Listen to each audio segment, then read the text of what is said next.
আন্তর্জাতিক ক্রিকেট থেকে অবসরের ঘোষণা দিলেন মাহমুদুল্লাহ রিয়াদ। সোমবার নিজের ভেরিফাইড ফেসবুক পেজে এই ঘোষণা দেন দেশের অভিজ্ঞ এই ক্রিকেটার।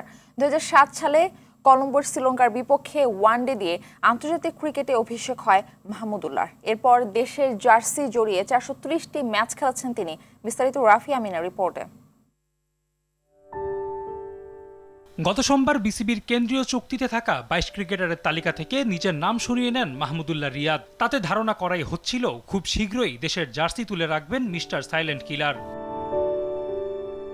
সেই ঘটনার দুদিন না পেরোতেই সবকিছু পরিষ্কার করলেন 39 বছর বয়সী এই ক্রিকেটার। সোমবার নিজের ভেরিফাইড ফেসবুক পেজে তিনি লিখেন, সমস্ত প্রশংসা সর্বশক্তিমান আল্লাহ তাআলার। আমি আন্তর্জাতিক ক্রিকেট থেকে অবসরের সিদ্ধান্ত নিয়েছি।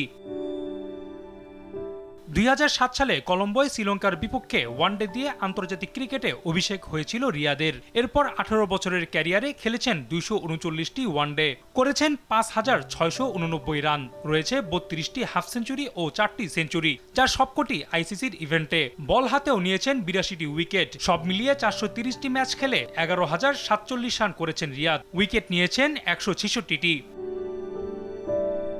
লম্বা সময়ে পাশে থাকা সকল সতীর্থ, কোচ এবং দর্শকদের ধন্যবাদ জানিয়েছেন তিনি। ধন্যবাদ বার্তায় বিশেষভাবে উল্লেখ করেছেন বাবা, মা, শ্বশুর এবং ভাই এমদাদ উল্লাহর নাম। সবশেষে কঠিন সময়ে পাশে থাকায় ধন্যবাদ জানিয়েছেন স্ত্রী ও সন্তানদের।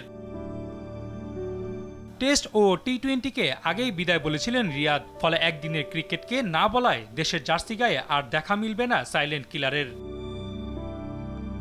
তাতে ভক্তদের মন ভেঙে মাঠ থেকে বিদায় বলা হলো না রিয়াদের। তবে বিদায় বার্তায় সেটাও যেন ফুটিয়ে তুললেন তিনি। লিখেছেন, সবকিছু নিখুঁতভাবে শেষ হয় না, কিন্তু তুমি হ্যাঁ বলো এবং এগিয়ে যাও। শান্তি, আলহামদুলিল্লাহ। রাফি আমিন, RTV।